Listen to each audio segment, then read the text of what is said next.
નમસ્કાર દર્શક મિત્રો, આપ જઈ છો SKS ન્યૂઝ 24 સમાચારની વાત કરીએ તો રાજુલાના બાબરિયાધાર ગામે કૂવામાંથી મળી લાશ. બાબરિયાધાર ગામે સીમ વિસ્તારમાંથી 25 ફૂટ ઊંડા કૂવામાંથી કોવાઈ ગયેલી લાશ મળી. 2.5 માસ પહેલા ઘર મૂકીને પ્રેમ લગ્ન કરેલી યુવતીની કોવાઈ ગયેલી હાલતમાં મળી લાશ. મૃતકની માતાએ ગુમ થયાની નોંધાવેલ હતી અગાઉ પોલીસ ફરિયાદ. આ ઘટના પગલે સાયકુલા ASP વલેવેદ, રાજુલા PI કોલાદરા સહિત પોલીસ ઘટના સ્થળે પહોંચ્યો. પોલીસ તપાસમાં ગુમ થયેલી યુવતીને કૂવામાંથી કોવાઈ ગયેલી લાશ મળી. કૂવામાંથી મૃતક યુવતીના અવશેષો મળ્યા.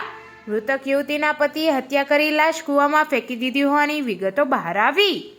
હાલ પોલીસે હત્યારા પતિને પકડી પાડવા તપાસનો ધમધમાટ શરૂ કર્યો. મૃતક યુવતીનું નામ સોનલબેન કિશનભાઈ ચુડાસમા. SKS news 24 Rajula.